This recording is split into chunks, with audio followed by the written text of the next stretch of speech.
من يهده الله فلا مضل له ومن يضلله فلا هادي له ونشهد أن لا إله إلا الله وحده لا شريك له ونشهد أن سيدنا ونبينا ومولانا محمدا عبده ورسوله صلى الله تعالى على خير خلقه محمد وآله وأصحابه وأزواجه وذرياته وبارك وسلم. أعوذ بالله من الشيطان الرجيم. بسم الله الرحمن الرحيم. يا أيها الذين آمنوا ادخلوا في السلم كافة ولا تتبعوا خطوات الشيطان إنه لكم عدو مبين. صدق الله العظيم. وقال النبي صلى الله عليه وسلم: مفاتيح الجنة شهادة أن لا إله إلا الله، أو كما قال عليه الصلاة والسلام. بزرگوں اور بھائیوں، اسٹیج پر تشریف فرما علماء کرام اور ہماری مائیں اور بہنیں اگر کہیں سن رہی ہوں، اللہ تعالیٰ کا ہم سب پر بہت بڑا احسان ہے کہ اس نے ہمیں اور آپ کو صاحب ایمان بنائے ہیں. اس زمین پر، اس دھرتی پر بے شمار انسان ہیں، ان میں سے ہمیں اور آپ کو منتخب کیا اور ایمان جیسی عظیم نعمت سے ہم کو مالا مال کرا. ایمان مرنے سے اگر چند گھڑیوں پہلے، چند ساعت پہلے بھی نصیب ہو جائے تو بھی بڑی نعمت ہے. 70 سال کا، 80 سال کا گنہگار، 80 سال کا کفر کرنے والا موت سے چند لمحہ پہلے اگر دل کی گہرائیوں سے لا الہ الا اللہ محمد رسول اللہ پڑھ لے تو اس کا بھی کام بن گیا، وہ بھی جنتی ہو گیا. حالانکہ 70 سال اس نے کفر کیا. اسی کو پیغمبر صلی اللہ علیہ وسلم نے ارشاد فرمایا: مفاتیح الجنہ، جنت کی کنجیاں، جنت کی چابیاں، شہادت ان لا الہ الا اللہ، لا الہ الا اللہ کی گواہی. اس بات کا اعلان کرنا، اقرار کرنا کہ اللہ کے علاوہ کوئی عبادت کے لائق نہیں، یہ جنت کی چابی ہے. جس کے بعد یہ چابی نہیں ہے، جنت کا قفل، جنت کا تالا نہیں کھل پائے گا. لیکن یہ چابی اللہ تعالیٰ نے اپنی قدرت سے ہمیں اور آپ کو خود بخود عطا کر. اس کے لیے ہم نے کوئی محنت نہیں کی، کوئی جفاکشی ہم نے برداشت نہیں کی. خاندانی اعتبار سے ہمارے ماں باپ مسلمان تھے، یوں آٹومیٹک ہمارے پاس ایمان آیا اور لا الہ الا اللہ کی کنجی ہمارے ہاتھ میں آ گئی. لیکن میرے بھائیوں، ہر چابی میں، ہر کنجی میں، ہر چابی میں کچھ دندانے ہوتے ہیں، جس کو ہماری میواتی میں شاید جھڑ کہتے ہیں. چابی میں جھڑ ہوتی ہے. کوئی چابی ایسی نہیں ہوتی جس میں دندانے نہ ہو، جھڑ نہ ہو. اگر یہ جھڑ خراب ہو جائے، یہ دانت خراب ہو جائے تو چابی کسی کام کی نہیں رہتی، تالا نہیں کھلتا. لا الہ الا اللہ محمد رسول اللہ شک نہیں ہے کہ جنت کی چابی ہے. لیکن اس چابی میں اللہ نے جو احکام اتارے ہیں، اوامر اور مناہی، کچھ کرنے کے کام، کچھ نہ کرنے کے کام، یہ اس چابی کے دندانے ہیں، اس چابی کے دانت ہیں، اس کی جھڑیں ہیں. اگر یہ اعمال ثابت اور قائم ہیں تو چابی مفید ہے، اور اگر اعمال ہوتے ہیں، اعمال پر پابندی نہیں ہے تو چابی بغیر جھڑ والی ہے، اس سے تالا نہیں کھلے گا. یہ بات میں نہیں کہہ رہا ہوں. امام بخاری علیہ الرحمہ نے ترجمۃ الباب میں ایک عنوان قائم کیا ہے. ترجمۃ الباب کا مطلب ایک عنوان قائم کیا ہے، اور وہاں پر حضرت وہب ابن منبہ بڑے اونچے درجے کے تابعی ہیں، اونچے درجے کے تابعی، ان کا قول نقل کیا ہے.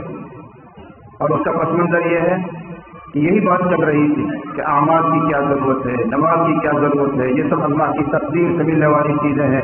اس طرح کی باتیں چل رہی تھی. اور مسلمان کو تو جنت میں ہاتھ ملنے والی ہے، اس لیے تو اللہ کا مومن بندہ ہے، لا الہ الا اللہ پڑھنے والا ہے. یہ باتیں چل رہی تھی. اس وقت حضرت نے فرمایا، اور امام بخاری نے اس کو نقل کیا، کیا فرمایا؟ کل مفتاح لہ اسنان کل مفتاح لہ اسنان، ہر چابی میں دانت کا ہونا ضروری ہے.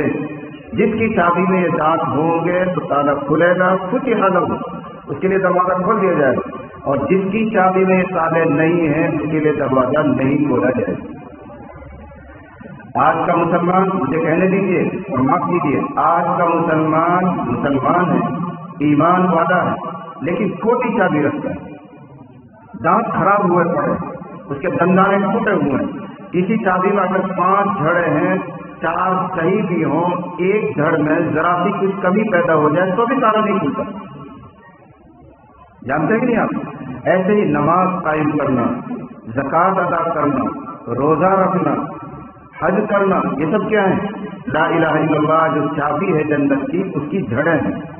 اب کسی نے نماز چھوڑ رکھی ہے، کسی نے زکوٰۃ دینا بند کر رکھا ہے، کوئی حج پہ نہیں جاتا ہے، کوئی روزہ نہیں رکھتا ہے، کوئی اور گناہوں میں مبتلا ہے. ان چابیوں کے دانتوں کو ہم نے خراب کر لیا ہے تو جنت کا دروازہ مشکل ہوگا. اس لیے میں نے آیت پڑھی، یا ایھا الذین آمنوا ادخلوا فی السلم کافۃ. اللہ بھی ہم سے مطالبہ کر رہا ہے، اے ایمان والو اسلام میں پورے داخل ہو جاؤ. عجیب سے مطالبہ ہے، غور کریں گے تو آپ کو خود حیرانی ہوگی. ایک طرف اللہ فرما رہا ہے اے ایمان والو، اس کا مطلب یہ ہے کہ اللہ تعالیٰ ہمارا ایمان تسلیم کر رہا ہے. اللہ مان رہا ہے کہ یہ لوگ مومن ہیں، ایمان والے ہیں، لیکن مطالبہ کیا ہے؟ ادخلوا فی السلم کافۃ. اے وہ لوگوں جو ایمان لائے ہیں، اے وہ لوگوں جو مجھے اپنا رب مانتے ہیں، اے وہ لوگوں جو لا الہ الا اللہ محمد رسول اللہ پڑھتے ہیں، ادخلوا فی السلم کافۃ. اسلام میں پورا داخل ہو جاؤ. ایمان والے اسلام میں داخل ہو جاؤ. عجیب سی بات ہے، ایک طرف ہم مومن بھی ہیں اور دوسری طرف اللہ ہم سے مطالبہ کرتا ہے کہ اسلام میں داخل ہو جاؤ.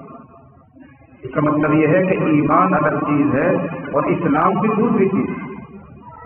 یہ جنت تک پہنچنے کے 2 پہیے ہیں.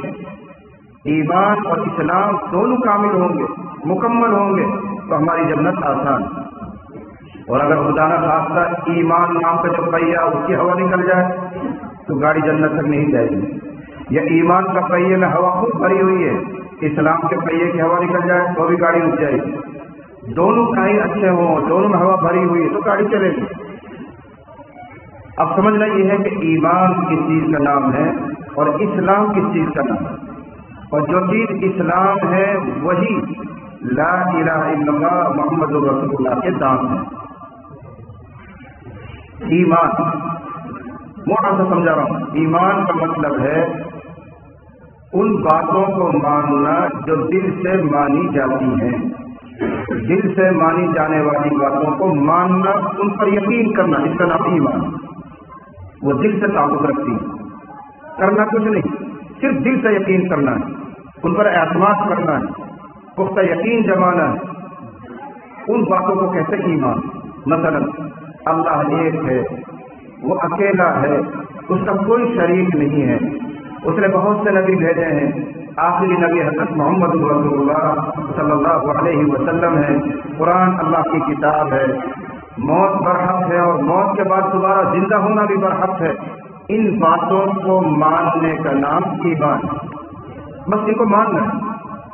خدا نہ خواستہ کوئی آدمی بہت نماز پڑھتا ہے، روزہ رکھتا ہے، زکوٰۃ بھی دیتا ہے، حج بھی کرتا ہے، عمرہ بھی کرتا ہے، لیکن ان باتوں میں سے کسی بات میں شک کرتا ہے، انکار نہیں، صرف شک کرتا ہے تو بھی کافر ہے.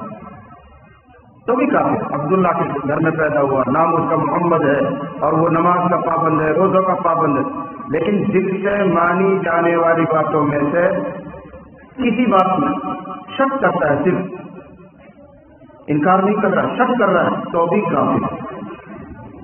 تو ایمان نام ہے مانے جانے والی باتوں کو مان لے، یقین کر لے. اللہ کو ایک مان رہا ہے، قرآن کو سچا مان رہا ہے، آخرت کو برحق مانتا ہے، جنت و دوزخ پر یقین کرتا ہے، مومن آدمی. اور اسلام کہتے ہیں اعمال کے مجموعے. اعمال کو کہہ دیجیے، اعمال جو کرنے والی چیزیں، اعمال نماز، روزہ، زکوٰۃ، حج، یتیموں کا خیال کرنا، ماں باپ کی خدمت کرنا، یہ جو اعمال. پھر اعمال کی 2 قسمیں، کچھ کام کرنے کے ہیں، اور کچھ کام نہ کرنے کے، کچھ کام نہ کرنے کے، شراب مت پیو، زنا مت کرو، جھوٹ مت بولو، ٹٹلو مت کاٹو، دھوکہ دہی مت کرو، قتل نہ کرو، یہ نہ کرنے کے کام۔ اور کرنے کے کام یہ نماز پڑھو، روزہ رکھو، زکوٰۃ دو، حج کرو، غریبوں کے کام اور خدمت کرو، یہ کرنے کے کام۔ ان کے مجموعے کا نام اسلام ہے۔ اب کیا کہا جا رہا ہے؟ اے ایمان والو، اے وہ لوگوں جو دل سے یقین کر رہے ہیں اللہ پر، آخرت پر، قرآن پر، اعمال کے بھی پابند بنو۔ اے ایمان والو اسلام میں داخل ہو جاؤ، یعنی اعمال کے بھی پابند بنو۔ اس کو دوسرے انداز میں یوں کہو، یہ بات ممکن ہے کہ کوئی آدمی مومن ہو لیکن مسلمان ہو، اور یہ بات بھی ممکن ہے کہ کوئی آدمی مسلمان تو ہو لیکن مومن نہ ہو۔ اور کام جب چلے گا جب مومن اور مسلم دونوں ہو۔ مثلا ایک آدمی ان ماننے والی باتوں کو مانتا ہے لیکن نماز نہیں پڑھتا، روزہ نہیں رکھتا، زکوٰۃ ادا نہیں کرتا اور گناہوں کے کاموں سے نہیں بچ رہا، مومن ہے لیکن مسلمان نہیں، اس سے کا عمل نکل گیا ہاتھ میں۔ ایک آدمی وہ ہے جو نماز، روزہ، زکوٰۃ، حج ان سب کا پابند ہے، کوئی گناہ نہیں کرتا ہے، لیکن ان ماننے والی باتوں میں سے کسی کا انکار کر رہا ہے، کسی بات میں شک کر رہا ہے، مسلمان تو ہے مومن نہیں۔ یہ میں اپنی طرف سے نہیں کہہ رہا ہوں، قرآن کریم میں یہ فرق آیا ہوا ہے۔ اہل علم تشریف فرمائیں، اللہ نے ارشاد فرمایا قالت الاعراب آمنا قل لم تؤمنوا ولكن قولوا اسلمنا۔ تھوڑا سا پس منظر ہے اس کا۔ دیہات میں سے کچھ لوگ آئے، گاؤں کے رہنے والے، مدینہ منورہ میں، اور انہوں نے آ کر نبی کریم صلی اللہ علیہ وسلم کے سامنے اپنے مومن ہونے کا احسان جتایا اور کہنے لگے اے محمد صلی اللہ علیہ وسلم، اے اللہ کے نبی، ہم نے ایمان قبول کر لیا ہے، لہذا آپ ہمارے ساتھ وہی برتاؤ کیجیے جو آپ ایمان والوں کے ساتھ کرتے ہیں۔ ایمان والوں کے ساتھ کیا برتاؤ ہوتا تھا؟ جو لا الہ الا اللہ پڑھے، محمد رسول اللہ کا اقرار کرے، اس کی جان محفوظ، اس کا مال محفوظ، اس کی عزت محفوظ، کوئی اس کو قتل نہیں کرے گا، مال غنیمت میں سے حصہ ملے گا، مسلمانوں کو قبرستان میں دفن ہوگا، یہ سب کام ہوتا ہے ایمان والوں کے ساتھ۔ اس لیے انہوں نے آپ سے کہا کہ ہم لوگ مومن ہیں، ہم نے ایمان قبول کر لیا ہے، آپ ہمارے ساتھ وہی کیجیے جو آپ ایمان والوں کے ساتھ کرتے ہیں۔ قرآن کی آیت اتری اور نبی سے کہا گیا کہ دیہاتی لوگ آ کر یوں کہہ رہے ہیں ہم ایمان لے آئے، آپ کہہ دیجیے لم تؤمنوا، تم لوگ مومن نہیں ہو، ولکن قولوا اسلمنا، ہاں یوں کہہ لو کہ ہم مسلمان ہیں۔ دیکھو قرآن نے، اللہ نے ان کے ایمان کو منع کر دیا کہ ایمان کی بات مت کرو، ولما يدخل الایمان فی قلوبکم، ایمان ابھی تمہارے دلوں میں گھسا بھی نہیں ہے، ہاں یوں کہو کہ ہم مسلمان ہیں۔ دیکھو قرآن مومن ہونے کو منع کر رہا ہے اور یوں کہنے کی گنجائش دے رہا کر کہو کہ ہم مسلمان ہیں۔ معلوم ہوا کہ مومن ہونا الگ چیز ہے اور مسلمان ہونا کوئی الگ چیز ہے۔ کیوں کہا جا رہا کہ تم کہو کہ ہم مسلمان ہیں، ایمان والی بات مت کرو؟ اس لیے کہ وہ نماز پڑھ رہے، رسول اللہ کی مسجد میں بیٹھ رہے، جہاد کا موقع آتا تو جہاد میں بھی چلنے تیار ہو جاتے تھے، تو اعمال کے پابند تھے، لیکن رسول اللہ کی ذات میں قرآن کے بارے میں ان کو شک تھا، ان کو منافق کہا جاتا ہے۔ تو منافقوں سے کہا گیا تم یوں کہہ سکتے ہو کہ ہم مسلمان ہو گئے، اس لیے کہ اعمال کی پابندی کر رہے ہو، دیکھا دیکھی، لیکن اپنے مومن ہونے کی بات نہ کرو، اس لیے کہ ابھی تمہیں نبی کی ذات میں شک موجود ہے۔ تو میرے بھائیوں، یہ دو صفت ایمان اور اسلام، یہ دونوں ایک ساتھ مطلوب ہیں۔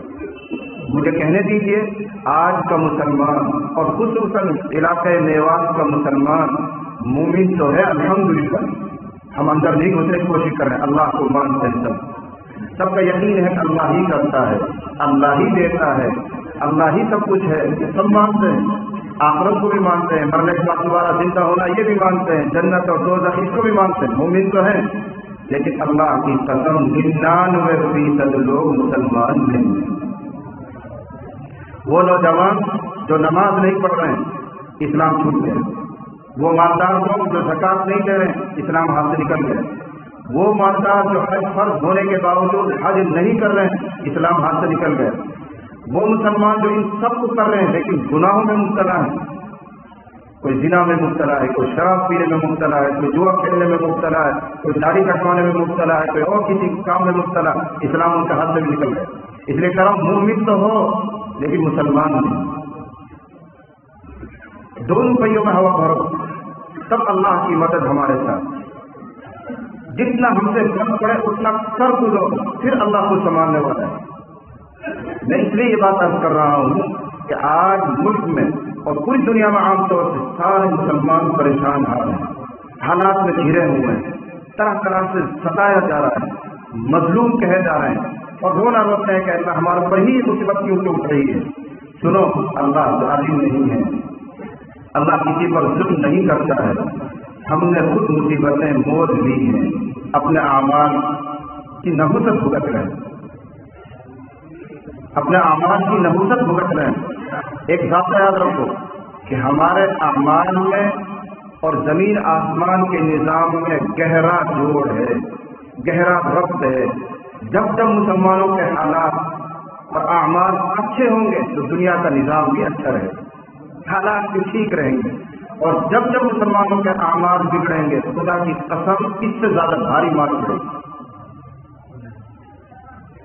مشہور ہے، اگرچہ حدیث نہیں، حدیث کا مفہوم ہے، اعمالکم اعمالکم اعمالکم اعمالکم. صحیح حدیث یوں ہے، کما تکونون یؤمر علیکم. حدیث یوں ہے، اس کا مفہوم یہ ہے، کما تکونون یؤمر علیکم. جس طرح تم لوگ رہو گے، یہ مسلمانوں سے کہا جا رہا ہے. کافر تو مکلف ہی نہیں، وہ تو اس سے بھی زیادہ کچھ اور کرے تو بھی کوئی مصیبت نہیں آئے گی. کیوں نہیں آئے گی؟ وہ نماز کے، روزے کے، زکات کے، حج کے ان کے پابند نہیں، وہ ایمانیات کے پابند ہیں. اور پھر اس لیے مصیبت ان پر نہیں آئے گی کہ دنیا ان کی جنت ہے، اور جنت میں کوئی پریشانی نہیں ہوتی ہے، کوئی زحمت نہیں ہوتی ہے، کوئی تکلیف نہیں ہوتی. یہ تو ان کی جنت ہے. مکلف قوم ہم ہیں، اللہ کے احکام کے پابند ہم ہیں. جب اللہ کے احکام کو ہم یعنی مسلمان توڑیں گے، بے پرواہی کریں گے، اللہ کی طرف سے حالات آئیں گے. کما تکونون یؤمر علیکم، جیسے تم لوگ رہو گے اے ایمان والوں، اے مسلمانوں، ویسے حکمران، ایسے حکومت والے تمہارے پر مسلط کیے جائیں گے. حضرت حسن بصری علیہ الرحمہ، یہ بھی بہت اونچے درجے کے محدث ہیں اور اللہ والے سے بڑے تابعین میں سے ہیں. انہوں نے سنا کہ ایک شخص حجاج بن یوسف کو برا بھلا کہہ رہا ہے. اتنا تو آپ بھی جانتے ہیں کہ حجاج ایک ظالم بادشاہ گزرا ہے، زیادہ نہیں جانتے اتنا وہ سب جانتے ہیں، بڑا ظالم گزرا ہے. اس سے اندازہ کرو کہ حجاج نے 1,20,000 بے قصور مسلمانوں کو قتل کیا. کوئی گناہ نہیں کیا، کوئی قصور انہوں نے نہیں کیا، ایک بلا وجہ قتل کیا. کبھی 5، کبھی 10، کبھی 15، کبھی 20، کبھی 100 بلا وجہ جو مارے گئے. 1,20,000 مسلمانوں کو حجاج جو کہ مسلمان ہی ہے وہ قتل کر رہا ہے. اور جو اس نے سزا کے طور پر مارے، جیلوں میں ڈلوا دیے، جنگوں میں مارے گئے، وہ الگ ہے. یہ تو بے قصور جو مارے گئے 1,20,000. اس کی عادت پڑ گئی، جب تک لاش کو نہ دیکھ کے تڑپتا ہوا تو اس کو کھانا اچھا نہیں لگتا، خون دیکھ کر اس کو بھوک لگتی تھی. ایک دن مسجد میں ایک مسافر لیٹا ہوا تھا، اس کے سینے پر بیٹھ گیا، سویا ہوا مسافر تک کا پھر آدمی بیٹھ گیا سینے کو اور خنجر نکالا. اب میں تجھے قتل کروں گا، اب میں تجھے ماروں گا. اس نے کہا اللہ کے بندے، کل قیامت میں تجھے بھی حاضر ہونا ہے، مجھے بھی حاضر ہونا ہے. اللہ پاک جب آپ سے یہ پوچھیں گے کہ فلاں مسافر کو مسجد میں تم نے کیوں مارا تھا، کیا جواب دے گا؟ تو تھوڑی دیر کے لیے حجاج کا خنجر اس نے پیچھا کیا اور پھر پڑھا اور کہنے لگا اگر اللہ مجھ سے پوچھیں گے کہ کیوں مارا تھا مسافر کو تو یوں کہہ دوں گا کہ مسجد میں سو رہا تھا اور کہتے سے پکڑ لیا. اب بتائیے مسجد میں سونا کون سا قصور ہے، کون سا گناہ ہے؟ لیکن اس کو مارنے کی عادت تھی، مار دیا. اس طرح 1,20,000 آدمی اس نے قتل کیا ہے. اس حجاج کو ایک شخص برا کہہ رہا، لام کام کر رہا. حضرت حسن بصری علیہ الرحمہ سے گزر رہے تھے تو فرمایا حجاج کو گالی مت دو، تمہارے کوسنے سے، تمہاری بددعاؤں سے اگر یہ مر بھی جائے گا تو اللہ کے خزانے میں ایسے اور بہت سے حجاج ہیں، اور کسی کو بھیج دے گا اور کسی کو خطرہ کر دے گا. تب یہ حدیث سنائی کما تکونون یؤمر علیکم، اے لوگوں جیسے تم رہو گے ویسے حکمراں ایسی ہی حکومت کرنے والے تمہارے اوپر مسلط کیے جائیں گے. تمہارے اعمال بگڑیں گے تو حکومت کرنے والے بھی بگڑیں گے اور تمہارے اوپر ظلم و ستم کریں گے. اور اگر تم درست ہو جاؤ گے، تمہارے احوال اچھے ہو جائیں گے، تمہارے اعمال اچھے ہو جائیں گے، تو اللہ زمین اور آسمان کے نظام بھی بہتر کرے گا. یہ حدیث کا مطلب ہے. تو یہی میں کر رہا ہوں، ہم سب کو چاہیے کہ 1000 تدبیروں کے ساتھ ساتھ اپنے اعمال کو بھی درست کریں. جو بے نمازی ہیں وہ نماز پر آ جائیں، جو بے داڑھی ہیں وہ داڑھی رکھنے والے بن جائیں، جو گناہوں میں مبتلا ہیں گناہوں کو چھوڑیں، اللہ کی طرف لپکیں، توبہ کریں. اصل دروازہ تو اللہ کا کھٹکھٹانا ہے. تدبیر کے ساتھ ساتھ اللہ کو نہیں چھوڑا جا سکتا. پہلے تدبیر کو احتجاج بھی کر رہے ہیں، جو کچھ کرنا کرو، قانونی لڑائی بھی لڑو، لیکن اللہ کا دروازہ تو غیر کھٹکھٹانا ہی پڑے گا. آج کا مسلمان تو مختلف سے بھی گیا گزرا ہے. یاد ہوگا تو میں قصہ حضرت مولانا بیٹھے ہوئے وقت بھی ہو رہا ہے ان کا، اس تھوڑا سا اشارہ کروں. سنا ہوگا آپ لوگوں نے کہ ابرا نام کے ایک بادشاہ خانہ کعبہ کو ڈھانے کے لیے آ رہا تھا. لمبا قصہ ہے. عالم طرف ابو کا بھی اصحاب الفیل.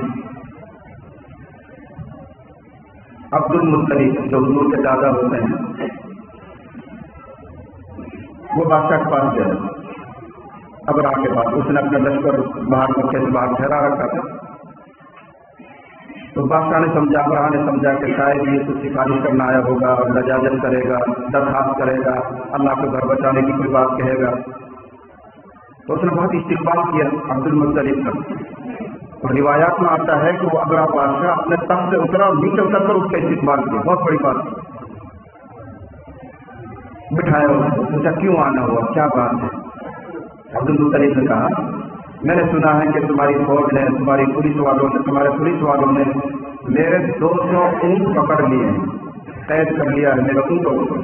ان کی درخواست لے کر آیا ہوں کہ میرے اونٹ چھوڑ دیے جائیں.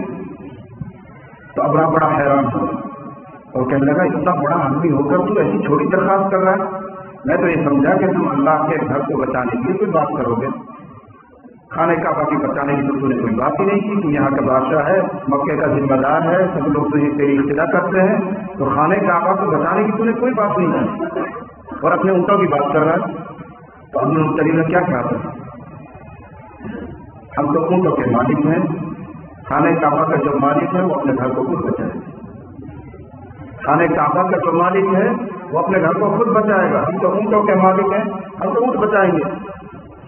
یہ تو جواب دیا یہاں ابراہ کے سامنے. پھر گیا مکہ والوں کو جمع کیا، کہا کہ ہمارے بس کی نہیں ہے اس کا مقابلہ کرنا. بڑی طاقت لے کر آیا، اونٹ ہاتھیوں کو لے کر. اس زمانے میں ہاتھی بڑی چیز مانی جاتی ہے. عرب والوں کبھی ہاتھی دیکھا ہی نہیں تھے. تو ہمارے بس کی کام نہیں سے مقابلہ کرنا، اس لیے تم سب لوگ پہاڑوں میں چلے جاؤ، غاروں میں چھپ جاؤ. اور خود نے اور 2 4 5 آدمیوں نے خانہ کعبہ کا غلاف پکڑ کر اللہ کے حضور میں دعا کی، اے اللہ ہمارے پاس میں جو کچھ ہم نے کر دیا، اب تو جان اور تیرا گھر جان، تو جانے اور تیرا گھر جانے. ابرا بادشاہ نے کہا تھا کہ تیرا جو خدا وہ مجھ سے نہیں بچ پائے گا. ابرا نے عبد المطلب سے کہا تھا تیرا خدا وہ مجھ سے نہیں بچ پائے گا. تو جملہ بھی بڑا مشہور ہے تاریخ میں. عبد المطلب نے کہا انت وزا کر، اب تیری اور اللہ کی کشتی اب دیکھ لیں گے کون جیتے گا. تو ساری دنیا نے دیکھا یہ چھوٹے چھوٹے پرندوں سے ہمارے کام لیا اور ابراہ تباہ ہوا، اس کا لشکر برباد ہوا. اس واقعے میں صرف اشارہ کر رہا ہوں اے مسلمان، آج کی مظلوم کو اللہ کی طرف آؤ. اللہ کو اللہ ہمارے پاس میں کچھ نہیں ہے، صرف اس کے کہ تیرا دروازے پر ہم بھیک مانگتے ہیں، عافیت کی اور سلامتی کی، امن کی. یہ تو کرو کم سے کم. لیکن ہم محسوس کر رہے ہیں، علماء محسوس کر رہے ہیں، جو فکر مند لوگ ہیں وہ محسوس کر رہے ہیں کہ مسجد آباد نہیں ہوئی، توبہ کرنے والے توبہ نہیں کر رہے ہیں، نماز پڑھنے والے نماز کی طرف نہیں آ رہے ہیں. تدبیر ضرور کر رہے ہو، محنتیں کر رہے ہو، لیکن میرے بھائیوں صرف تدبیروں سے کچھ نہیں ہوگا جب تک اللہ کی مدد اپنے ساتھ نہیں ہوگی. اور اللہ کی مدد آئی توبہ سے، استغفار سے، اللہ کو راضی کرنے سے. اسی کو میں کہہ رہا ہوں جو کچھ ہم سے بن پڑتا ہے کچھ نہ تو کرو، پھر معاملہ اللہ کے حوالے. جو کچھ ہم سے بن پڑے وہ کرو، پھر آگے اختیار اللہ کا. لیکن ایسا کبھی نہیں ہوتا دنیا میں کہ آدمی کے بس میں جو کچھ ہے وہ بھی نہ کرے اور ہاتھ پر ہاتھ رکھ کر اللہ سے امید لگائے تب بھی کام نہیں بنتا. جو کچھ بس میں ہے وہ کرو پہلے، پھر اللہ سے امید لگاؤ، توبہ کرو، اللہ کی مدد مانگو. جیسے ہم لوگ زمیندار ہیں، کاشتکار ہیں، زمین جوتتے ہیں، نرم کرتے ہیں، بیج ڈالتے ہیں، وقت پر پانی ڈالتے ہیں. اب اللہ کے ہو رہا ہے، پہلے اسباب اختیار کیے گئے، اب اللہ کیا ہوا ہے. آگے بیج کو آمد بنانا، اس میں پودا اگانا، پودوں میں پتے کا آنا، ڈالی کا آنا، پھل کا آنا، رنگ پیدا ہونا، ذائقہ پیدا ہونا، یہ سب اللہ کا کام ہے. ہم تو آج نہیں کرتے، لیکن اللہ کرتا ہے. جہاں تک ہمارے پاس میں وہ ہم نے کیا، بیج زمین میں ڈال دیا، وقت پر پانی ڈال دیا، نگہداشت کر لی. اب اس بیج میں پھل لانا، پودا پیدا کرنا، رنگ ڈالنا، ذائقہ کتنے بڑھتے ہیں. یہ ہمارا وقت کا کام نہیں تھا، ہم نے جو کیا وہ کر دیا، تو ہمارے پاس میں تو کافی اچھا کرتا ہے. ایسے ہی دینی معاملات میں، دنیا کے دیگر معاملات میں جو کچھ ہماری ہمت میں ہے، اختیار میں ہے، وہ کرو، اس کے بعد اللہ سے ہوا. ایک بہت عجیب سا قصہ یاد آیا، سنا کر بات بیٹھو. ایک بہت مالدار آدمی گزرا ہے، اس کو عادت پڑ گئی شراب پینے کی. ہوتا ہے ہم کو سے مالدار ہونے والا بھی رہتا ہے. ایک دن وہ شراب پینے کے لیے بیٹھا اور اس نے اپنے غلام کو 4 درہم دیے اور کہا جاؤ بازار سے کچھ کھانے پینے کی چیز لے کر آؤ. تو غلام نکلا 4 درہم لے کر، 4 روپئے دیتے ہی سمجھ. تو راستے میں ایک اللہ والے جن کو حضرت منصور کے نام سے یاد کیا جاتا ہے وہ مل گئے. حضرت منصور بازار میں کھڑے ہوئے ایک آواز کر رہے تھے اور یوں کہہ رہے تھے جو کوئی مجھے 4 درہم دے گا اس کے بدلے میں اس کو 4 دعائیں دوں گا. جو مجھے 4 درہم دے گا میں اس کو 4 دعائیں دوں گا. کون ہے جو مجھے 4 درہم دے کر 4 دعائیں دے گا؟ ظاہر بات ہے ایسی باتوں پر لوگ کام نہیں کرتے، دھیان نہیں دیتے. سن رہے ہیں لوگ، نکلے جا رہے ہیں، سن رہے ہیں نکلے جا رہے ہیں. وقت وقت کی بات ہوتی ہے، کسی کا مقدر زور مارتا ہے. اب بیچارے دھوپ میں کھڑا کھڑا اعلان لگا رہے. حضرت منصور اللہ والے صاحب دل سے، اور ان کو یہ 4 درہم اپنی ذات کے لیے نہیں، صدقہ کرنے کے لیے چاہیے تھے، خیرات کرنے کے لیے چاہیے تھے، خود کے پاس کچھ نہیں. اس لیے کھڑے کھڑے اعلان کر رہے ہیں کون ہے جو مجھے 4 درہم دے اور اس کے بدلے میں 4 دعائیں دے دے. لوگ سنتے ہیں اور ہاتھ سے آگے بڑھ جاتے ہیں، سنتے اور سے آگے بڑھ جاتے ہیں. یہ غلام پہنچا، اس نے سنا تو رکا اور دل میں سوچنے لگا اگر میں اس کو 4 درہم دے دوں اور دعائیں دے دوں تو یہ دعائیں کام آئیں گی، لیکن میں خالی ہاتھ جاؤں گا تو زیادہ سے زیادہ اتنا ہوگا کہ آپ کا مجھے گالی بکے، تھپڑ مارے، وہ میں برداشت کر سکتا ہوں. دل میں سوچ رہا ہے آپ کھانے سامان لینے سے جائے 4 درہم دے 4 درہم اس کو دے دیا تو خالی ہاتھ جاؤں گا، لیکن زیادہ سے زیادہ اتنا ہوگا کہ گالیاں پڑیں گی، جوتے پڑیں گے، تھپڑ پڑیں گے، جھیل دوں گا. لیکن اگر اس اللہ والے کی 4 دعائیں مل گئی تو میرا کام ہو جائے گا. اس کے دل نے اس کو سمجھا ہے. اس نے ہمت کر کے وہ 4 درہم اللہ والے کو دے دیے، منصور کو دے دیے. یہ ساتھ حضرت منصور نے پوچھا کیا دعا چاہیے؟ اب غلام بھی بڑا ہوشیار تھا کوئی. اس نے کہا پہلی دعا میں یہ فرما دیجیے کہ اللہ مجھے آزادی دے دے، میں غلامی سے باہر نکل جاؤں، مجھے آزادی دی جائے، یہ دعا دے دیجیے. اور دوسری دعا مجھے یہ دیجیے کہ جو 4 درہم میں نے آپ کو دیے ہیں اللہ اس کا بہتر بدلہ مجھے دلوا دے تاکہ آپ ایک پیسے بھی لوٹا دوں. موقع کی دعا کروا رہا ہوں، آپ کو دے دیے میں نے، لیکن جب اس کا بدلہ مجھے کہیں سے مل جائے گا تو آپ کا جوتے بھی نہیں کھانے پڑیں گے، وہ پیسہ واپس کر دوں گا. تو پہلی دعا یہ دیجیے کہ میں غلامی سے باہر نکل جاؤں، آزاد ہو جاؤں. اور دوسری دعا یہ کر دیجیے کہ اللہ تعالیٰ ان 4 درہموں کا مجھے بدلہ دلوا دے. تیسری دعا کیا کروانی؟ اس نے کہا تیسری دعا یہ کر دیجیے کہ اللہ تعالیٰ میرے آقا کو ہدایت دے. وہ بیچارہ شرابی ہے، نمازی نہیں ہے، گنہگار آدمی ہے تو مسلمان لیکن بے دین ہے. آپ اللہ سے دعا کیجیے کہ اللہ کو ہدایت دے. چوتھی دعا کیا کرنی ہے؟ حضرت پوچھ رہے ہیں. اس نے کہا چوتھی دعا یہ ہے کہ اللہ آپ کی، میری اور جتنے لوگ یہاں کھڑے تماشا دیکھ رہے ہیں ان سب کی مغفرت کر دے. یہ دعا کروا رہے ہیں اللہ آپ کی بھی، میری بھی اور جتنے لوگ یہ تماشا دیکھ رہے ہیں ان سب کی بھی. اور میں دعا کرتا ہوں درمیان کو کہ اللہ تعالیٰ ہم سب کی اور سارے مسلمانوں کی. بہرحال حضرت منصور سے دعا کی، چاروں دعا دے اب خالی ہاتھ واپس لوٹ رہا ہے، بیچ میں ڈرتا ہوا جا رہا، کیا ہوگا، کیسے پڑھیں گے، کیا پڑھیں گے۔